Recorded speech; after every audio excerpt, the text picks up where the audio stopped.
If you're a maintenance supervisor at a manufacturing facility and your machinery isn't working right, Grainger knows you need to understand what's wrong as soon as possible. So when a conveyor motor falters, Grainger offers diagnostic tools like calibration kits and multimeters to help you identify and fix the problem.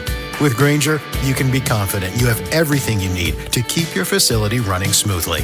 Call 1-800-GRAINGER, click Grainger.com, or just stop by. Grainger, for the ones who get it done. Every team, every topic, everywhere. This is Believe. Welcome to Orioles on the Verge. This is Zach Spedden, joined as always by Bob Phelan and Nick Stevens. And on tonight's episode, we're going to look at the Delmarva Shorebirds 2025 season, which concluded over the weekend. And while we will talk a little bit about the team's highs and lows en route to their 51-79 finish, we're also going to look at which prospects stood out this year, as well as some players that maybe went through ups and downs of their own over the course of the 2025 season.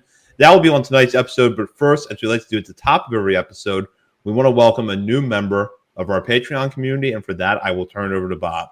Yeah, we got a new one here for the AA level. Thank you, Hudson Belinsky, for signing up. Really appreciate the support, and more than listeners even know, we appreciate this guy. Yeah, and as a reminder, you can sign up to become a member of our Patreon community for as little as $3 a month and have access to bonus weekly shows from Bob, Nick, and myself, as well as monthly updates to our top 50 prospects list. And, of course, we'll be producing content there over the offseason as well. So be sure to get in on that now. Now, we'll go on to the Delmarva Shorebirds, who, as I mentioned in the intro, finished the season 51-79. And if you watch the Shorebirds a lot this season, there were some nights that were pretty rough, especially when it came to pitching and defense. But there could also be some really fun games in there. And they had several players and several young players break out this season with big years. And we're going to talk about those guys on tonight's show a little bit. It is worth noting that Delmarva did have one of the younger offenses in the league. 20.2 was the average age of a Shorebirds hitter this year, while the Carolina League as a whole, the average age for hitters was 20.4. So at least offensively, a little bit of a younger team in Delmarva this year. Nick, I will start with you. I know you watched a lot of Shorebirds games this year, and while there were some nights that could be pretty tough, they also could be a lot of fun to watch, and we saw that especially at the end of the year with the arrival of the 2025 draft picks, but even at various points throughout the year, thanks to players like Yasmil Bousset, Nate George, and some of their pitchers, the Shorebirds could put together a good night. Yeah, and you saw a lot of, I pulled up the break camp roster again to remember what they looked like at the very beginning of the year. Pitching, it was mostly undrafted free agents from the year before. A couple good breakouts here. Yiber Cartaya had another good year, as we'll talk about. You had Sebastian Gongora start the year down there, but mostly UDFA pitchers, and the hitters were, that roster was a little underwhelming to start. Arguably, the top hitting prospect was Miguel Rodriguez, at least to start the year. But maybe you had Braylon Tavera ahead of him, maybe Kevin Guerrero ahead of him. He is now released. But Miguel Rodriguez was one of the better hitting prospects on the roster to begin the year, and he fractured his ankle like very, very early on in the year and did not return. So that was unfortunate. But yeah, it was, a lot of the guys I think we were hoping to see start the year in Delmarva didn't. A lot of guys came later due to injuries, a lot of pitchers in particular that we're going to talk about tonight, I feel like came on much later in the year due to injuries. So it took some time, but eventually, we saw some guys step up. We saw guys like Nate George and some others hit this roster from the FCL, and then they closed out the year in really fun fashion with, of course, the draft picks and guys like Esteban Mejia we got to watch for the first time. So typical year for low A Delmarva roster. Yeah, it was definitely an interesting year. Started off lackluster, and then it just kept building steam throughout the year. I actually feel like they had probably the most fun roster by the end of the season, potentially, at least in contention for that title. But yeah, Raylan Ramos, he was a name that was like, and he had a pretty solid year overall, especially when you consider his age and where he had played previously, i.e. not full season ball. Yeah, I'm just trying to look here. Miguel Rodriguez was up there. Braylon Tavera, he hadn't really performed, but he had the name value, the pedigree from the signing bonus. Yeah, Nate George, Ellis Cuevas started the year on the IL as well. Yasmo Buche, thank goodness for him. He really led the way early on. So, and on the pitching side, yeah, Gongora, Evan Yates. You had some Echo Correa was pretty good early on. Michael Caldone, AAA pitcher now. Apparently, he got one appearance and then put on the development list. Chase also disappointing. So, it was a weird year, but that's why the record is terrible. But I think ultimately they accomplished the goal that they were there to do. It was kind of a placeholders until guys got healthy and guys came up from the FCL, and hopefully that means next year it will start out a little bit more exciting as the guys that came up in the second half. Jordan Sanchez at the last second, impressing with 2 home runs in one game. Him, Lorenzo, Almeida, all these guys should start there next year. So I think it'll be a lot more watchable from jump in 2026. I want to start with the pitching staff for the Shorebirds because that's kind of an interesting range of prospects. You have a guy like Sebastian Gongora, who I know we're going to talk about a lot when we recap Aberdeen's season later this week. But his breakout season really started in Delmarva. Iber Cartaya overcame a rough start to the year to put together a solid season. Chase Alsop, on the balance, a tough year, though he did look a little bit stronger at the end.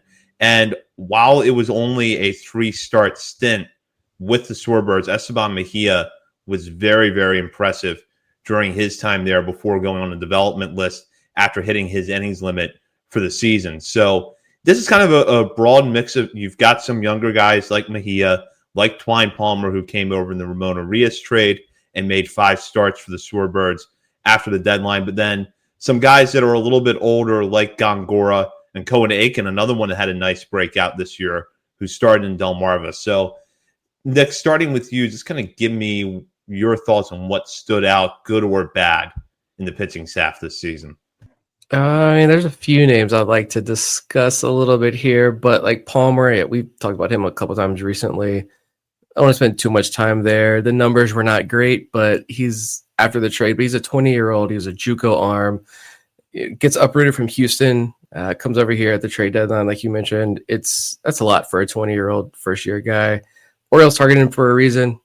He had real stuff when he was over in Houston. Fastball performed really well, was highly touted when he came over in that trade. So we'll wait until next year. Kiefer Lord, we got to watch him as well. That was nice to get another small sample guy, but just remember, there's a name who we'll see where he starts. I could see him back in Delmarva. Maybe has a really strong offseason and is in Aberdeen. Who knows? But if he's back in Delmarva, remember, he gets drafted in 2023. We don't see him in 2024 or much of 2025. He had single-digit innings this year. But when COVID hit, this kid was in high school throwing 81 miles per hour, and he was throwing 90 by the time everything started opening back up. And within a year, he went from 81 miles per hour to 95 miles per hour, all just because of YouTube. He taught himself before ended up at Washington. So, excited to see what he can do across the full season. Just maybe get surgery the first time instead of pushing that off, and he would have been back a little bit earlier. But a whole nother podcast there. I think a couple other quick hitters, guys. I'm going to enter 2026 intrigued by Luis Beltran again. He's a right-handed pitcher, younger international guy, just 21 years old. Taller, I believe he's like 6'3", 6'4", I believe he's on a little bit taller side. But again, that's the type of prospect I've talked a lot about this year that I want to be a little bit more patient with as these guys kind of figure out their bodies as they continue to grow and develop. But yeah, it's back-to-back years of 25% strikeout rate in the Dominican Summer League, but he got to the FCL this year and had a 44% strikeout rate with a 10% walk rate. I think I said 25% strikeout rate. It was 20 back-to-back seasons of 25% walk rate. Lowered that to 10% this year in the FCL. Didn't really take that big jump forward with Delmarva, but still flashed. It's a mid-90s fastball. It's a good slider. I'm going to be intrigued by Beltran going into next year. And see, Andy Fabian as well. It's another big name. I think 22 innings with Delmarva, 66% ground ball rate, 1.19 ERA, 39% strikeout rate, 18% swinging strikeout rate.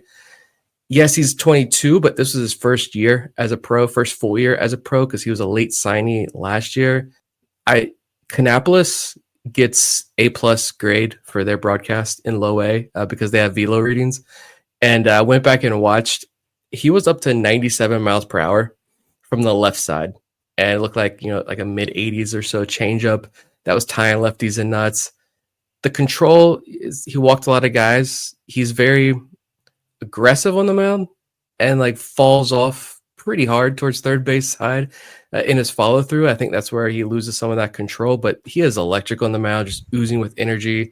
And if he's throwing 97 from the left side, I think he's going to be a lot of fun to watch next year as well. Yeah, it's so interesting because coming into the season, it's like Keeler Morphe. This is Delmarva's all about Keeler Morphe. And he pitches 15 innings on the season, walks 24 batters. Ultimately, he's kind of a no factor whatsoever this year. Obviously, still a ton of upside. Hopefully he can get right over the offseason. Maybe it won't happen immediately, or maybe not even for a couple of years, but maybe ultimately he's more of a relief prospect. We'll see. Sebastian Gongora starts off. I know some of these guys we'll talk about more with Aberdeen, but Gongora starts off terribly, like very, very slow start before he picks things up. Cartaya, same thing, very slow start before he picks things up and really picks things up in the long run. But yeah, so it's just interesting where we started. And then we finished with a rotation of Twine Palmer, Kiefer Lord, Brandon Downer, Adrian Heredia, and Carson Dorsey, who really got better as he got more comfortable and proved to be healthy on the mound. That I think he was my runner-up pitcher of the year, actually, because he ultimately ended up getting 42 and a third innings, 58 strikeouts to 17 walks. He's, again, another guy that started off really slow, but got his ERA down to 4.04 by the end. Really like that guy, the lefty from, was it Florida State, out of the draft. So I'm very curious to see what he can do next year. Brandon Downer, he was a late comer as well, but he was a very interesting arm. Let's see. Yeah, on the bullpen, actually, I think is very interesting. I think Beltran and Fabian have, as long as they remain pure relief prospects, and I see no reason why they wouldn't, I think they have some pretty high upside. Just the strikeout percentage. They both pitched 22 and 2/3 innings.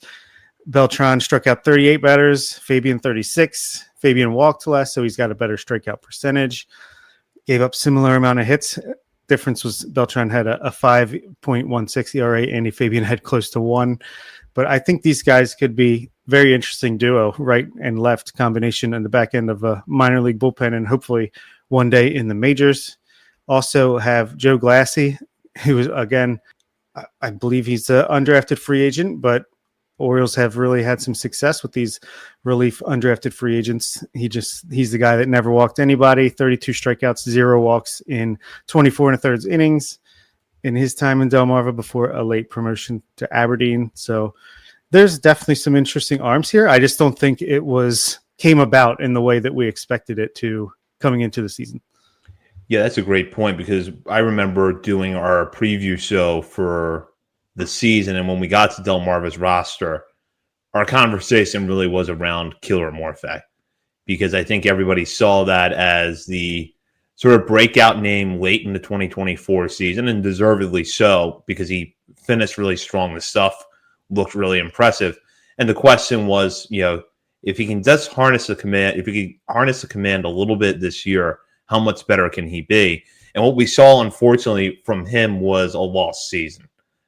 Just with the injuries he had, the struggles with his command when he was healthy. I'm not giving up on him at all, because the upside is still really high. And there's not a lot of pitchers in this organization like Morphe with his stuff.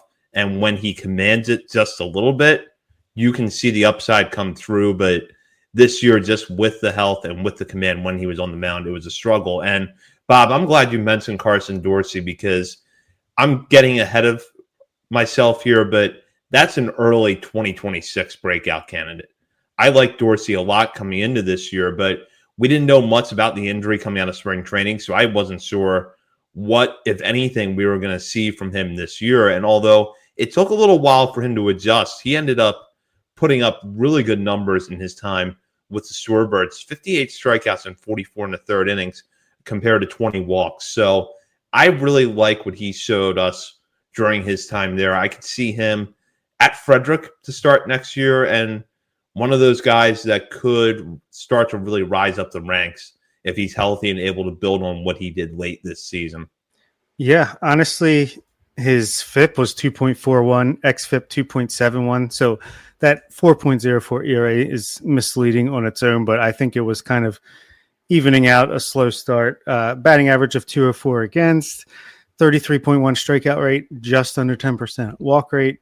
When all was said and done, I'd love to even break that down further. Maybe I'll do it while Nick talks just to see how that came along as the season progressed. Actually, it's pretty consistent. He had a lot of strikeouts and not a ton of walks. So, but the results really, he had one really bad start where he couldn't finish the first inning, gave up 6 runs, and then the following start he couldn't finish the second inning, gave up 4 more runs. So other than that, pretty darn good.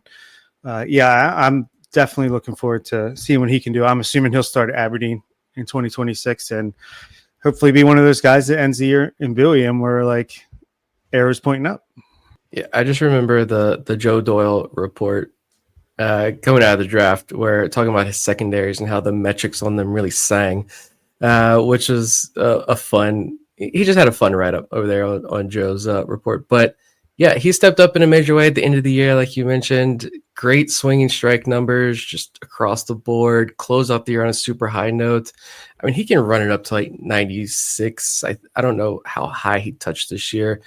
I know I had gone back and watched that Kannapolis outing he had, and he was up to like 95, 96, and then settled in 93, 94, with some 92s in there. So it kind of charged up in the beginning. The delivery is kind of unique as well. It honestly gives me a little anxiety when I watch him pitch. Just my elbow feels weird when I watch it. It's different. It almost looks like, I don't know. It's hard to really get a good feel of that delivery because I haven't seen him in person yet, but just on MILB TV and, some of the camera feeds aren't that great, but it just looks like he's got his whole body. He's coming down on his plant leg. He's even starting to fall off a little bit to the third base side. And then that arm is still cocked back. And it's almost like he's, trying to fling a lacrosse stick.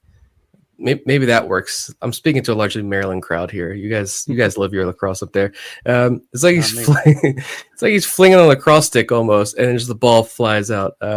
It's unique. It's different. That doesn't mean it's not going to work. But yeah, he's a lot of fun to watch, and the numbers ticked up there at the end. Interested to see where he starts. And yeah, you mentioned Brandon Downer. That was the other pitcher I had here on my list for Delmarva. Just don't know exactly what that injury was either. Both guys started the year on the 60-day IL. But yeah, he had one bad outing. He had 5 outings at Delmarva. One was not good, but then he had 4 2/3, no runs, no walks, 8 strikeouts. 5 2/3, no runs. Then he had the hiccup, and then his last 2 starts, 10 innings, 3 runs over his final 2 starts there. So coming out of the draft, he was 92 to 95 with above average extension and ride, according to one report I found. Good feel for multiple breaking balls and a changeup. The curveball was highly touted as a pitch that stood out analytically, but issues with kind of commanding the secondaries and having feel for the strike zone a little bit at times. And I really sat down and watched one of his outings, I know, and you saw that, but he also missed 3/4 of the year this year. So he's only got a couple innings as a pro under his belt. I think both those guys are Brandon Downer and Carson Dorsey are 2 names to circle as potential breakout guys in 2026. This episode is brought to you by Progressive Insurance. Fiscally responsible, financial geniuses, monetary magicians. These are things people say about drivers who switch their car insurance to Progressive and save hundreds. Because Progressive offers discounts for paying in full, owning a home, and more. Plus, you can count on their great customer service to help you when you need it, so your dollar goes a long way. Visit Progressive.com to see if you could save on car insurance. Progressive Casualty Insurance Company and Affiliates. Potential savings will vary. Not available in all states or situations. Yeah, a couple other guys I want to make sure get their due is Evan Yates, who had some success after the draft in 2024 in a short stint at Aberdeen out of relief, but actually thought he showed pretty darn well as a starter this year back in Delmarva, and then ended the season with a 2.70 ERA in limited innings for Aberdeen, but a 4.52 ERA over 71 and 2/3 innings, 19 games for Delmarva, but a 2.97 FIP and 3.30 xFIP. Again, similar to Carson Dorsey, less strikeouts, 28%, but same amount of walks, 9.6%. Anytime you're under 10%, I'd say that's pretty good. And also Michael Caldone, who I think one of the most underrated pitchers in the system. He had 62 and a third innings in Delmarva at a 2.31 ERA. Probably, I mean, he's not that good. He was a little bit lucky. He had 3.28 FIP, 3.60 xFIP. Very low home run to fly ball rate. Probably helped him out a little bit there. But he got up to high A Aberdeen and pitched 12 innings, 3.65 ERA. And then he actually got in one game with AAA because they needed an arm, and he pitched 2 2/3 innings and gave up a run or two. So, no, one run. Yeah. So not too, he did walk 5, strike out 1 batter, but I mean, that's probably just the strike zone in the ball. But just, I thought those guys had really good years and could be guys that break out at some capacity next season. If we're going to talk about Evan Yates, that was, I really enjoyed watching him pitch all year. 20th round pick. And important to note, he did not pitch his last year in college. So this was his first full year on the mound in 2 years. So I think that makes the numbers even a little bit more impressive. He did pitch last summer. He pitched in the draft league for the Frederick Keys. So he'll probably be back at a familiar ballpark next year if he starts the year in high A. So I guess that's cool. I'm sure he doesn't want to be an A-ball, but excited to watch him pitch at that ballpark. But yeah, I kind of think, I know in college he was 91, well, in the draft league, he was 91 to 93 with like 18 inches of induced vertical break. I don't know what he was this year, like as far as velo. If he's 93 to 95, that obviously every tick helps there. But yeah, I think his stuff is pretty decent. I almost put him, I don't know if I want to put him, trying to think if there's someone in Aberdeen I want to talk about. I'll say it here with Evan Yates. I kind of view Evan Yates and another guy we're going to talk about in Aberdeen kind of in this like Houston Roth tier. As like, even if Evan Yates becomes Houston Roth, that's a big win. A 20th round draft pick, that's huge. A guy who can be a good quality AAA depth arm for you, can get into the mid 90s, maybe goes into the bullpen and adds a couple more ticks. But yeah, I could see Evan Yates trending towards that direction. Yeah, I was going to say that's not bad at all. Houston Roth, who was very briefly added to the 40-man with the call-up, didn't get in at the majors, but a 2.48 ERA, 36 innings in AAA with 34 strikeouts, 15 walks. Yeah, if Evan Yates is doing that in a couple of years, very happy. Go over the hitters now, and there's a lot of stuff to unpack when it comes to the hitters, because if you want to look at how prospects progressed throughout the year with Delmarva, you can really see how the roster turned over with the offense, because you had some guys that arrived late in the season. Jordan Sanchez got a 4-game stint there, along with the 2025 draft picks like Iris, Fahia Aloy, and a few other players. You also had Cobb Hightower appear in 24 games for the Shorebirds after he was acquired as part of the Rhino Hearn Ramon Laureano deal with the Padres. And then you had some players that were there for the beginning of the year or for a good portion of the season before being promoted to Aberdeen, like Yasmiel Bousset and Nate George, who we're going to talk a lot about in the final segment of this episode. And then you had players like Brylan Tavera and Raylan Ramos that were there for pretty much the whole season.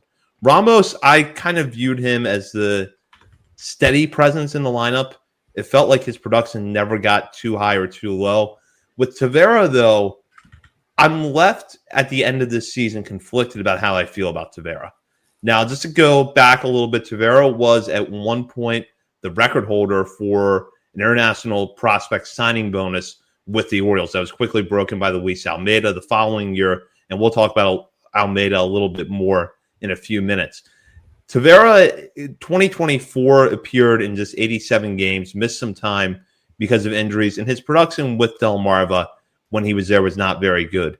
This year, it was better. The batting average climbed up a little bit. The OPS went up by almost 170 points, but it was still just a 675 OPS over 108 games. And one of the things with Tavera that I found interesting was that he could go through weeks where he looks like a very good hitter, and it's like, all right, he's starting to come into his own. He had a really, really good month of August. But then he would go through these cold stretches that were really cold.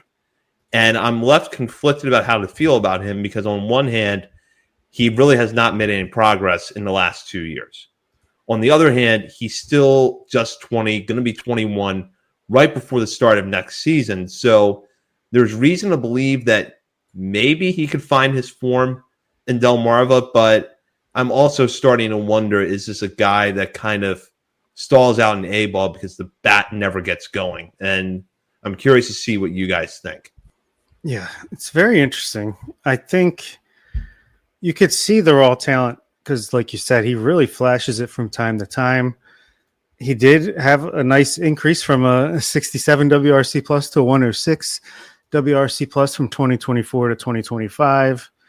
But 30% strikeout rate in low A at 20 years old is not fantastic. Also, a really interesting comparison to Raylan Ramos, who's also 20 and will be turning 21 before next season. But this was his first taste of full season ball, and he basically missed almost 2 years of playing because he had 35 plate appearances in 2023 and 59 in 2024. And he comes out and hits 258. Basically a league average bat, 102 WRC plus, strikes out 25% of the time, walks 7.6. So, and I just thought he was more consistent. Like he was pretty much that level all year round. Whereas Braylon Tavera for like 1 month, it'd be like, oh, okay, here we go. And then the next it would be like, oh, okay, never mind. So I don't know. I think maybe Tavera has more upside, but I'm kind of curious with Ramos, with this being like his first fully healthy season in maybe ever. Other than when he was 17 in the DSL, I'm kind of curious which one of these guys is going to have the better 2026, because I would imagine they'll at least start back in Delmarva to begin the year. Maybe Tavera goes to not Aberdeen anymore, Frederick. We'll see. But yeah, I think these two guys are a really great comparison for each other. Yeah, I like that with Ramos because I don't know. I swear it was a broken leg. It was something. I'm pretty sure it was a serious leg injury that forced him to miss all that time. But yeah, he missed 2 years, 2 critical years. And so if he's going to be league average this year, I'm going to give him another year. I want to give him next year and see what he does, see if he can improve. Just like last year with Braylon Tavera, he had the shoulder injury that caused him to miss a lot of time. So we talked a lot this offseason and coming into the year about Tavera, we give him another year. He gets a pass last year. Let's see what he can do this year because there's no way that shoulder was healthy, even when he came back next year. I don't believe that for a second. But I think looking forward to 2026, Ramos, like, could he be an org depth outfielder? Potentially. We'll give him another year to try to figure that out. Tavera, I think I'm just out on, to be honest. Like I don't know. There's a fine line between like being patient with guys and giving them that runway to find success. Again, development is not linear. It takes time. Players are going to develop at different stages. You don't know what is going to happen to make them click. When it does, it could just click overnight. We just don't know. So if I'm wrong, I'm wrong, and I will be the first one to say I was wrong and hold that L. But I just you haven't really seen much improvement, and I don't know how much stock you can take into this, but when you hear like front office people talk about prospects, I mention this a lot. It's like a secret language you have to decode, and I think we're pretty good at decoding that language a lot of the times. And it's also like not just about what they say, but who they're not talking about and what they're not saying as well. And again, maybe I look too much into this at times, but I even go back to, and I didn't let this hinder my evaluation, my thoughts about Tavera throughout the season. I've given him chance after chance after chance when I watch him. But I go back to the last time we talked with Anthony Villa. And, when he talked about a guy like Thomas Sosa, the excitement changed, the tone changed, his body language changed. everything changed in that discussion. He was genuinely excited about Thomas Sosa and his talent. And I remember asking him specifically about Braylon Tavera because he was the guy who I didn't know. I had a hard time wrapping my head around who is he? What's his ceiling like? Like, what type of prospect is Tavera? And he just seemed, if I remember correctly, he just kind of gave that same canned kind of, this is the scouting report that we gave you guys when he first signed 2 years ago kind of deal. Like, yeah, we like him. You gave him a lot of money. So you're going to like him for a little bit longer, I feel like, than some other guys. But I don't know. That's just something that stuck with me as well. Like, yeah, I just don't think it's there. He did seem just a little whelmed and, just like, yeah, he's got some potential. Definitely. I was expecting more impact with the bat when he makes contact. And unless the defense is like really good, and I don't know, like he doesn't seem like he's Austin O'Verne, Enrique Bradfield fast, but if the defense is really good, and maybe he could eventually become a role player at some point. But to me, Ramos, just visually watching on the streams, looks more the part to me, but that's a far cry from a real scouting report. I want to go to some players that came up from the FCL this year and had a little bit of an impact. And Nick, you've written about all three of them recently at our Substack, oriolesandthebirds.substack.com. And that's infielders Luis Almeida and Joshua Lorenzo, and then catcher Andrew Test. And I'll start with Almeida and Lorenzo because I think their cases are kind of interesting, because if you look at the back of the baseball card stats during their time with the Shorebirds, you're probably going to be a little bit underwhelmed. And in the case of Lorenzo, you might be looking at it thinking, why are you even talking about this guy? But a key point for both of them are, one, they're both young. Almeida's 19, Lorenzo is 18. And both of them have had issues with health in the last few years. Almeida, in his first 2 years in pro ball, struggled to stay healthy. Lorenzo missed a good chunk of the 2024 season. So both guys really able to make up for that development time by having healthy seasons this year. Both of them excelled in the FCL before getting promoted to Delmarva. And again, as I mentioned, the raw stats for both players, especially in the case of Lorenzo, might not look that impressive, you could see flashes of potential there. So, Nick, what were your takeaways on Lorenzo and Almeida? Almeida, again, just like last year, he had a strong end to the year. So some optimism heading into 2026. Final month of the year had a 125 WRC plus. Like we just haven't seen the power from him yet, and maybe some of that was health. It was that first year when he signed as a 16-year-old, his season ended due to shoulder surgery. And then the next year, he had shoulder issues with the other shoulder. So it's been both sides there. I'm sure that had an impact. I don't think next year is like, it's not make or break, but I do think it is a very big year for Almeida. It's going to be year 4. He's got to show something. He's got to take a step forward next year.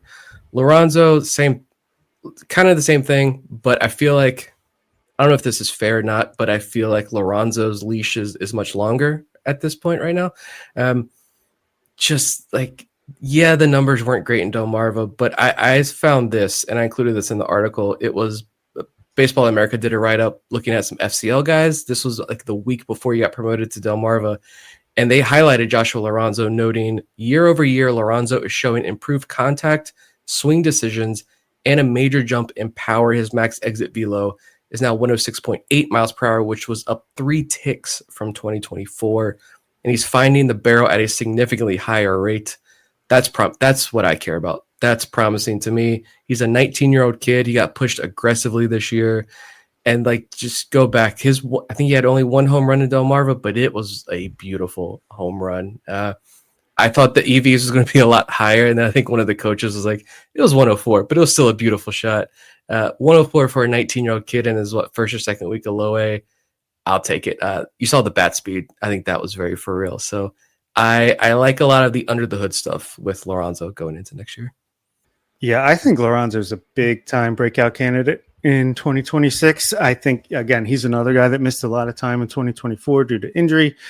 And you saw it in the DSL when he hit 5 home runs, which is like a lot for a DSL kid at 16 years old. He just turned 19 2 weeks ago today. So again, very young for the level. And a 12, like the swing decisions look good, like 12.6% walk rate, which was down from 19% in the FCL, but still very, very good. Strikeout rate 30.4, but as a guy who is going to be a slugger, I don't think that's astronomical for his 18-year-old season, first taste of A-ball. Like, I think there's a very good chance he's a big-time breakout candidate next year. If not, then maybe he's going to be more of we'll see if he can become a role player type. But for now, I'm optimistic. And Luis Almeida, yeah, I mean, league average bat, basically 98 WRC plus, and obviously it was much better than that in his last month of the season, like Nick said. But again, it's hard to believe, but he's only 19 years old, doesn't turn 20 until April 17th of next year. So he's still younger than I honestly thought, which is just a trend when we're looking at these international guys. But yeah, he's been around. At least he was healthy for the most part this season. I think it was progress, and I think he got to the power more than he ever has. And well, I don't know if I should say that. He had 3 home runs, 9 doubles. He was hitting with some authority. I think it was his highest ISO in the FCL this season, and 110 is his lowest ISO, but it's pretty close. So I think there are certainly some encouraging signs, and it did seem like he was starting to figure things out as the season wore down. So again, another guy I'm optimistic about. And if we're going to loop in Andrew Tess here, now this is a guy to be excited about. Definitely one of our walk gods, as Vivek noted in the chat, but 18.1% walk rate to 20.7% strikeout rate in the FCL. That went to 15.4 and 35.9 respectively in A-ball, but he ended the season on the injured list. He had 39 plate appearances, certainly flashed his potential, 144 WRC plus overall in the season, and he is 19 years old as well. Even though it's our first look at him, he's the same age as these other guys, so it's very interesting. Yeah, he walks a lot, but I put some respect on the bat. It's a very real bat, very, very real bat. I think like he's hitting 256, fine, but the power is going to come there with Tess. I strongly believe.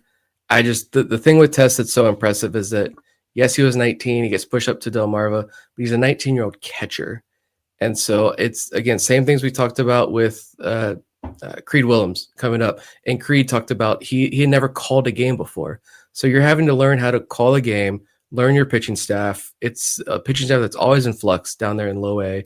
You've got the language barrier oftentimes with these guys. There's a lot going on with learning that position, but for his bat to stick out the way it did as well is uber impressive. He was an FCL All-Star to close out the year.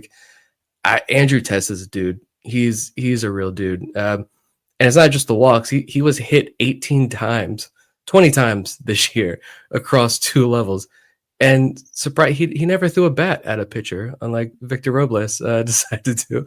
He even got hit. There was one time, I noticed in the article, June 26th against the Red Sox, he was hit 3 times. Instead of throwing a bat, he had a 3-run homer and walked. So, yeah, I love the bat so much with Tess. I'm pretty pumped to see what he can do next year. I was just going to say something important to point out with Tess. He didn't turn 19 until August. Mm-hmm. Yeah, that's true. That's true. And I was just going to loop in a couple other guys who I feel like fit into this category a little bit in Ellis Cuevas and Edwin Amparo, who went through Delmarva this season. Cuevas, again, another guy who I thought we all thought was a breakout candidate coming into the season, started the year on the IL, was slow moving. He did get 210 plate appearances in Delmarva this season, 101 WRC plus, was promoted to Aberdeen and finished the season there. So but he's also just 20 years old. He'll be 21 in a couple months. So that's hard to really know what to do with him as far as like where he ranks when we go into our preseason next year rankings. And Edwin Amparo, again, I talked about it recently, but just a really weird year where he performed so well in 100 plate appearances in Delmarva to end last year and had a 92 WRC plus with them this year, 195 batting average. then goes up to Aberdeen and has again a really weird line where he's only batting 226, but his power is a 208 ISO, which seems really high for him, a 118 WRC plus. So two guys I really don't know what to make much of. Let's go in now to the players that arrived late in the season, in particular 2025 draft picks. Ike Iris and Vahia Lloyd both had 20 games with the Shorebirds. And I don't know if there's much you can take away from a 20-game sample size, good or bad, especially for players just coming out of a long season in college. But we did see some really interesting things with both of those guys. Aloy showed a lot of power. Iris flashed why that hit tool is so interesting and makes him such a good prospect. So we saw them at late in the year. Cobb Hightower, who I mentioned earlier in the episode, after the trade with the Padres, he came over, appeared in 24 games, and I think held his own. 20-year-old infielder, putting together decent numbers to wrap up the season. And we had to wait a long time, longer than we would have liked, for Jordan Sanchez to get to low A because of a late season injury that he had in the FCL. But he made his limited time there count. 2 homers in 4 games to wrap up 2025 with the Shorebirds. So just kind of looking at the guys that we saw at the very tail end of the season, Bob, I'll go back to you. Who stood out? I mean, Jordan Sanchez, all the guy does is mash. It doesn't matter. He's a little bit old for the competition. Well, he got like a 950 plus OPS no matter where he goes, what the sample size is. It's just what he does. So I love that. I can't wait to see him healthy and at full season all year long next year. Talk about a breakout candidate. But Cobb Hightower, solid defense. Seems like there's definitely potential there. I don't know. It's a little underwhelming at the moment. I would say as far as the draft guys go, I can't really make too much. I think even Vance Honeycutt had a decent post-draft 2024. So it's like these guys are just kind of, I don't even know how much they're being like coached up and swing changes and all this stuff, but I don't make a ton of it. Obviously, Aloy looks awesome. The tools that we knew were there definitely showed themselves. Ike Irish, not as much, but it doesn't mean I'm any less bullish on him overall. Caden Bodine, same thing. Colin Neiman is batting 185. Does that really matter to me? No. I'm very excited to see what he can do with an off season of training with this player development crew, and same goes for all the draft picks. So it's fun to see them in action, but I just don't think this is a measure of what they're going to be. Yeah, no takeaways from the college guys. Just fun to see them in a pro uniform. Next year, we'll tell the real story. And next year will be hopefully more fun because of the going to Frederick. But yeah, it's some of the other guys like Sanchez. That was just a magical game. Somebody's going to talk me off a ledge when it comes to Jordan Sanchez, because we thought he could be in Delmarva to start the year. And it was just like waiting and waiting and waiting and waiting. And finally he arrives and he goes oppo. And remember, that Delmarva ballpark, for lefty power hitters, it is one of the worst ballparks in the country. And here he goes, first week, goes oppo early in the game, and then pulls one to the right side later in the game. Just the ultimate tease. Now we got to wait again to watch him across the full sample. But yeah, Hightower, I called my shot immediately after the deadline that I thought he was going to be a real riser up our list next year. He doesn't turn 21 until March. Had some injuries this year that slowed him down. He gets transported from California to Maryland late in the year. So I think I'm sure that had a major impact on him as well. He finished strong. It was only a week, but 4 for 9 last week, double home run, 2 walks, no strikeouts. I think it might have been Hightower who was like ESPN top 10 plays on one of his, I think Delmarva tweeted it out. I didn't know ESPN still does like top 10 and all that stuff. I didn't even know SportsCenter was still a thing, but apparently it is. He made it. So yeah, he had a good, strong end to the week. He's a young kid. I'm very intrigued, I'll say, to see what he looks like next year. And with that, now we will head into our final segment of the night. Last call brought to you by Checker Spot Brewing, located at 1421 Ridgely Street. Checker Spot is not far from Camden Yards, making it the perfect place for a pre or post game drink. And when you're at the ballpark this year, be sure to check out the beer stand behind home plate, where you can get one of Checker Spot's signature beers the bird is a word. I've been telling you that all year. So hopefully you've gotten the checker spot. But if you haven't yet, or you want to return there, a really good day to do so would be Sunday, September 21st. That is when Checker Spot and their friends in the South Baltimore Brewing District will be teaming up for this year's installment of the South Baltimore Brewery District hot dog race. Now, for those that have not seen this before, this is a live hot dog costume race. Last year, Checker Spot repeated with the win. Checker Spot is relish, Wyco Brewing is ketchup, and Pickett Brewing is mustard. Mate Brewing, meanwhile, will be umpiring the race this year.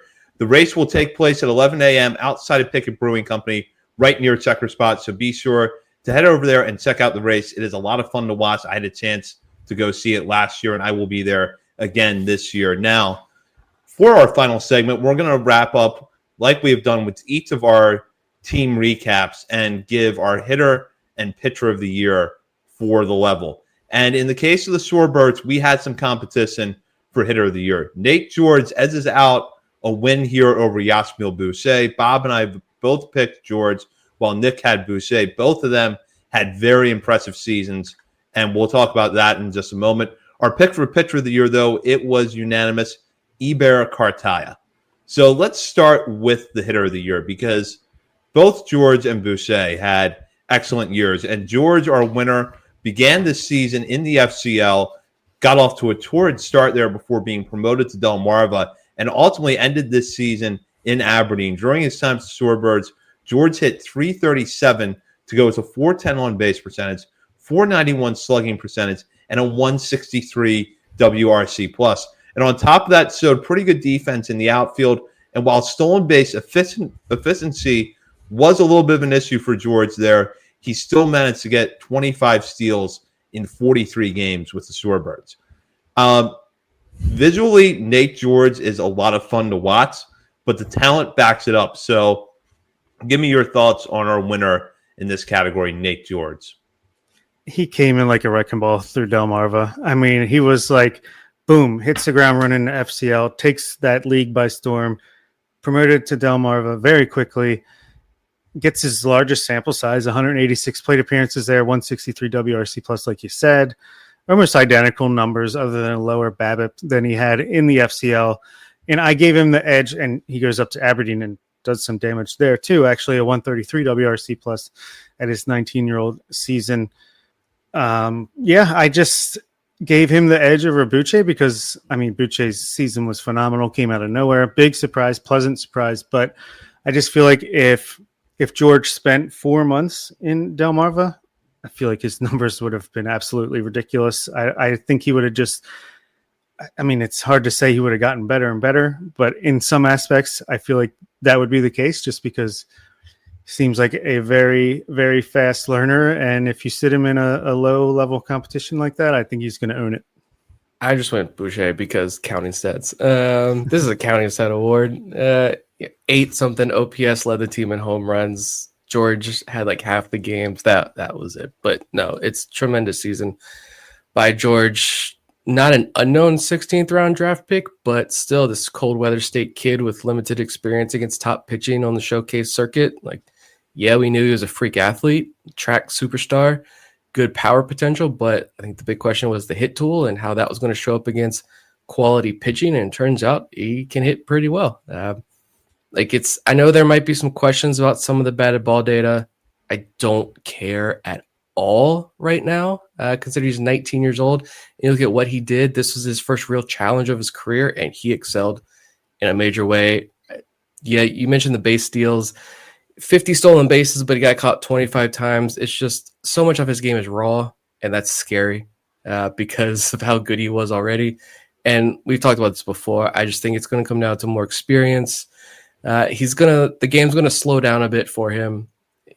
He's going to continue to play like his hair is on fire, continue to play with that aggressiveness, but he's going to mature on the field in a baseball sense. And I think a lot of that's going to come with even more power, more success on the base paths. Maybe he's not stealing 50 bases next year, but he's 80% success rate next year instead. So I think that's in store. And I don't think it's crazy to think, you guys correct me if I'm wrong, or tell me I'm crazy. I don't think it's crazy if he has a good offseason and the team, if he's down there in Sarasota at camps and the team likes what he's doing, he comes back down in February and he has a really strong spring training. Could you potentially see him in Double-A to start the year? Like, is that an outrageous thought?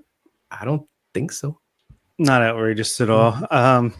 Yeah, I could certainly see that if he just, again, more time to learn, and he's got that growth mindset that we've seen the guys like Gunnar and Samuel Basayo have, just like a sponge, bring it all in and put it into action pretty quickly. Yeah, I could definitely see that. But even if he starts back in Frederick, I think he'll be in Bowie before his 20th birthday in June. So it's just it's crazy how fast he came on to the scene this year. Yeah, I don't think that's that much of a stretch. I ultimately do think that, if I had to predict right now and say where he's going to be at the start of 2026, I would go with Frederick, but I don't think it's that big of a stretch to believe that he could start the year in Double-A, because if he has a good offseason, like Nick said, and he brings that over into camp, the Orioles could decide to be aggressive with him, and they could say, you know what, even if you go up there in the first month and a half is ugly, you're showing us that you can handle it, you can overcome those struggles, get better, and the numbers eventually will catch up to that. So that would not surprise me at all. Now, I will go back to Boucher for a moment, because he did have a really good year, and this was a big breakout for him. One thing that Nick mentioned about the batted ball data with George, if you're into batted ball data, you got to love Yasmiel Boucher. Some of those exit velocity readings that we got this year were really impressive. I think that what he needs to work on is hitting the ball in the air more. But if he could do that, he could really take his power to the next level.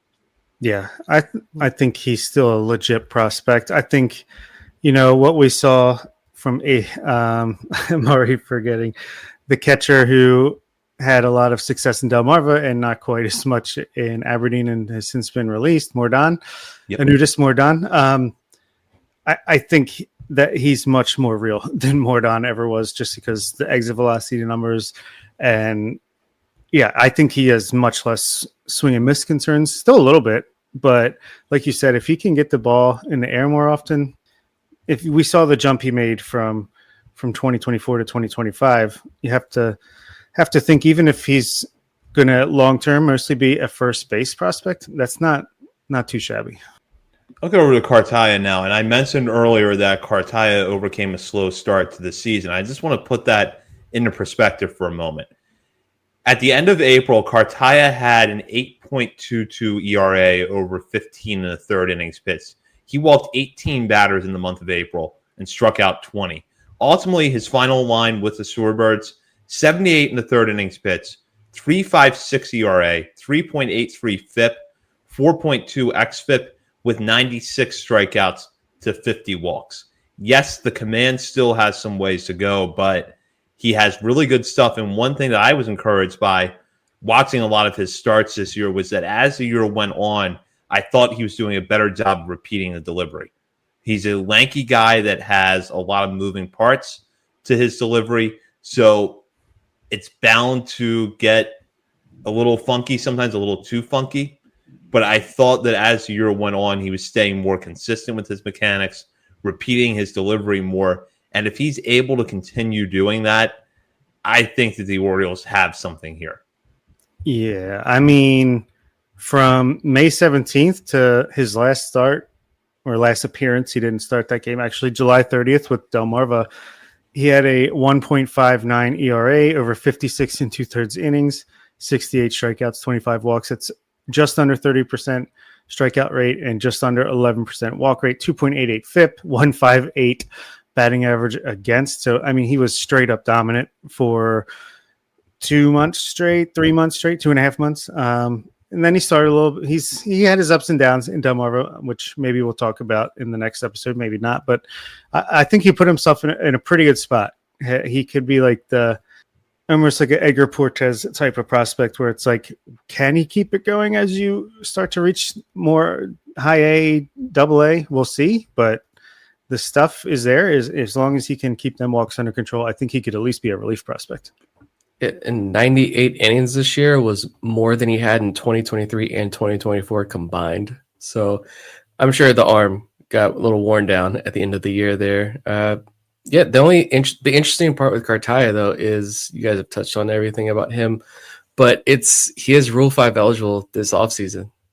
So he's not going to get picked in the major league phase. 0% chance that happens. It's easy enough to protect him in the minor league phase, but next year is going to be a really big year for him. Absolutely. And we will be back later on this week to recap the Aberdeen Ironbirds season. In the meantime, you can check us out on many social media channels, including Facebook, Instagram, Threads, X, Twitch, Blue Sky, YouTube. We're also over at Substack, oriolesontheverge.substack.com. And while you're browsing around the internet, be sure to head over to Patreon and sign up to become a member of our community. You can join for as little as $3 a month and have access to bonus weekly shows from Bob, Nick, and myself, as well as monthly updates to our top 50 prospects list. And we will have coverage over there throughout the offseason. So don't think that just because the season is winding down, we're going to be slowing things down. We'll have a lot more for our patrons in the coming months. For Bob Phelan and Nick Stevens, this is Zach Spedden. You've been listening to Orioles on the Verge, part of the Believe Podcast Network.